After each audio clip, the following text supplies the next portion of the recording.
Welcome to my channel. Today I will present you with the two biggest Polish heists of the century. I hope you will enjoy the content. Stay tuned and let's get started. The story number 1, Convoy Robbery. It is Friday, January the 8th, 1999. Three men suddenly wake up and find out with a great dose of surprise that something is wrong. They must have passed out, but they have no idea how it could have happened. They turn around and notice that two of their colleagues are missing, as well as the enormous amount of money they had with them that day. They are located on a forest road between two villages. These are the towns of Borowa and Kraków, near Wrocław, one of the largest Polish cities, located in the southwestern part of the country. They are completely alone in this place and unaware that the unusual situation they are currently experiencing will be called the Polish attack of the century for many years to come. In all this situation, the considerable creativity of the perpetrators of this act will be particularly noteworthy. They proved that no brutal action is needed to incapacitate the enemy and carry out an effective robbery. They did it in a very interesting way, and the main weapon used by the thieves was salad. For now, the story probably sounds a bit strange to you, so in order to clarify this mysterious situation, we must go back a few hours to the beginning of the events that took place over 20 years ago. It is 4 p.m. We are located in front of the Wrocław branch of Raiffeisen Central Bank. It is from there that the convoy with the money sets off as planned.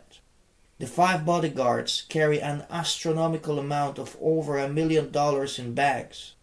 The money was in various currencies, including marks, pounds, dollars, and francs. The men drive 2 vehicles, then very popular car brands, Ford and Polonez. Their destination, where they were supposed to deliver the money, is Poznań, where they were expected 3 hours later. However, they never got there. It was only at 9 p.m. that the bank's employees managed to reach the guards by phone. It was then that it turned out that they were in the forest, several dozen kilometers from the route. They could not explain how it happened that $1 million in different currencies and 2 bodyguards disappeared. They said that after they woke up, confused by the situation, they tried to find the missing drivers and money on their own.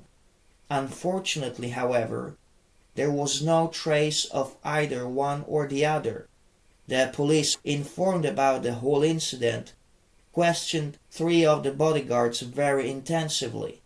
After analyzing the chronology of events, investigators concluded that the convoys found by the cars had been intoxicated with an unknown substance, and it had to be in the salad men were eating shortly before losing consciousness. This was later confirmed by the tests of the packagings after the unlucky meal, which fortunately were still at the scene of the incident. Police launched an extensive investigation. Many questions arose during the investigation of the case. It turned out that many regulations regarding the transport of such a large amount of money were broken. Safety rules dictated that the convoy should consist of 7, not just 5 as in this case. They should also be on 3 vehicles, not 2. In addition, the convoy employees were required to contact the headquarters every half an hour, which in this case they did not meet. None of these safeguards were applied that day, which immediately raised doubts among investigators. Strangely enough, the police were only informed about the incident half an hour after midnight, and as we already know, at 9 p.m. it was realized that the money and 2 employees had disappeared. So where does this delay come from? According to the materials available on the subject, it is impossible to explain it. It was not known whether the two escaped escorts were the perpetrators of the robbery or whether they had been abducted. The men's friends spoke very warmly about them and did not believe that they could have anything to do with the theft. A neighbor of one of them told that the man had just started renovation. He also had a wife, whom he loved very much, and it seemed impossible for him to escape. Then he would have to be aware of the fact that he would never be able to come back, and that would mean a separation from his family forever. The police, of course, examined various possible scenarios. However, they were suspicious of the fact that 10 minutes after leaving Wrocław, the travel plan did not exist anymore. How is it possible for 5 security guards not to realize that the convoy is not going to Poznań, but to Warszawa? There were as many as 5 men, and they had guns with them. And although initially the matter raised more questions than answers, it was not long before the answers were found. The case found its solution with the finding of the missing men. Already 4 months after the attack, at the end of April, German police detained security guards in Munich. It turned out that the men were hiding in the apartment of a woman they knew, who had left Poland a few years earlier. However, no information was provided about her possible involvement in the case. Ultimately, the 2 escorts were accused of a robbery using a dangerous tool. The men's defense attorneys stated that there was no evidence that they had committed the theft, as no money was found with them. Moreover, even if they did add a sedative to the salad, it cannot be called a disabling agent. What is funny, the court agreed with the defense lawyers, admitting that this measure suits the body. Ultimately, the men were sentenced to 11 years in prison. What is most interesting, the stolen money has never been found. I hope you find this story interesting.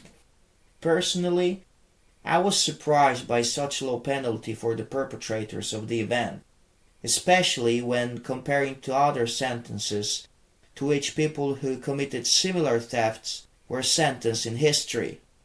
Certainly, the perpetrators benefited from the fact that no one was hurt during the attack. However, the fact that a lost fortune has never been found and that men have long been at large can be quite encouraging to other get-rich-quickers. What do you think about the case? Share it in the comments. The story number 2, the bank robbery in Lwów.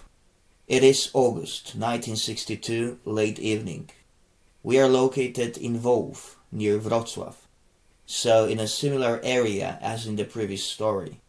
A group of criminals consisting of 5 people and 2 partners get inside the branch of the National Bank of Poland, located in Jan III Sobieski Square. The men, using ordinary locksmith tools, allow themselves to enter the rooms inside the bank. The building is guarded by a guard, but the men can easily overpower him. Then they use a car jack to make a hole in the ceiling. This is how they get into the vault. The money has nominal values of 500 and 100 zloty, and some of them are used banknotes. Robbers empty the safe until there is nothing left. After the work is done, they quickly drive away in a Warsaw car. The perpetrators did not know then that their jump would go down in history as the greatest bank robbery in the history of the Polish People's Republic. The bank in Lwów was the only bank in the entire city. That's why there was so much cash in it. In those days, it had profits from all the nearby shops and kept money for the majority of residents of Lwów. For several weeks, the police could not find the perpetrators. Investigators working to solve the case from the very beginning were sure that someone from the bank was helping the criminals. As it turned out later, they were right, and it was the treasurer working in the branch. Hardly anyone took into account the possibility of a robbery by the locals from Vove. It was believed that a well-organized gang of professionals, and perhaps even an international gang, had done so.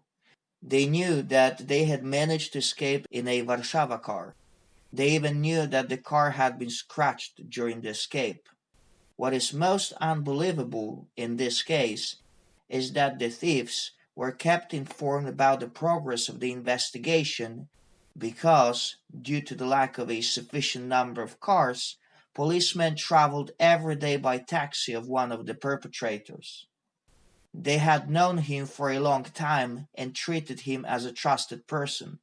In his presence, they spoke openly about the progress of the investigation.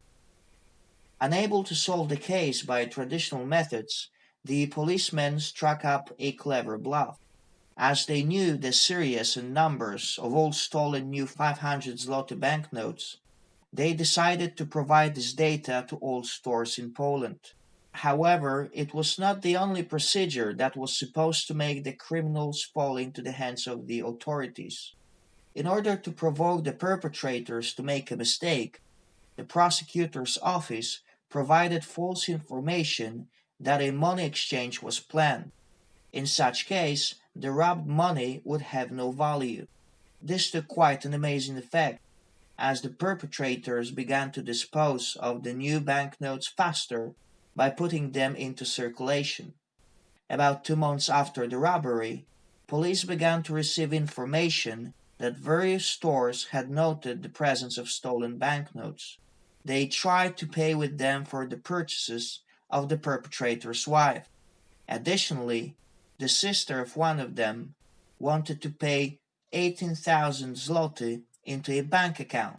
Thanks to that information, the perpetrators were quickly detected.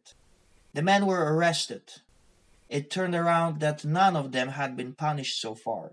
The police regained most of the stolen amount. The perpetrators managed to spend about 150,000 zloty and burn some of the money a few days before being arrested for fear of falling into the hands of the police.